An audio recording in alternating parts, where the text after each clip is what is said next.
Alors on continue sur cette lancée du petit bilan de ce confinement et encore une fois on élargit un peu.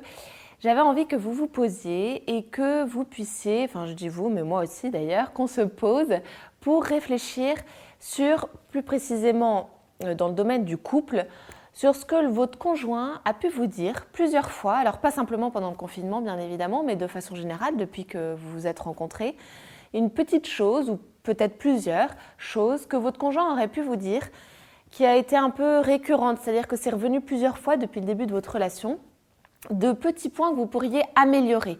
Voilà, vraiment quelque chose que vous avez déjà entendu ou vous pensez ou vous êtes, vous savez, vous êtes sûr même que votre conjoint aimerait que vous améliorez et pour autant, vous n'avez jamais vraiment fait un effort, on va dire, définitif pour essayer d'améliorer ce petit point. Alors ça peut être n'importe quoi, ça peut être une façon de, je sais pas, une façon d'être à table, une façon de discuter, une façon d'être socialement, une façon d'inviter des amis ou de sortir ou de savoir confier les enfants, peu importe. Vous voyez, plein de choses qui font que vous savez que ce point-là, vous pouvez l'améliorer et vous savez que ce serait vraiment un pas que vous feriez vers votre conjoint parce que ça a été quelque chose qui a été dit plusieurs fois, donc certainement qui lui tient à cœur.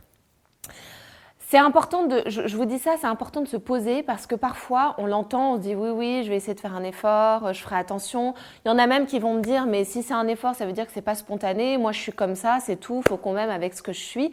Et en fait tout ça, c'est un peu dangereux. Je pense qu'il faut plutôt se dire non, ce que je suis capable de faire par amour, ce que je suis capable de faire comme effort, ça a encore plus de valeur parce que justement c'est un dépassement de moi pour l'autre. Et dans cette période où on peut avoir un peu le temps de réfléchir puisque c'est une période un peu anormale, atypique, vraiment je vous encourage à reprendre ces points-là et à en choisir un. C'est pas la peine de vouloir tout améliorer parce que parfois il y en a qui ont vraiment des accès de grandeur là qui veulent tout changer. Non, je vous rassure, vous ne serez jamais parfait et tant mieux.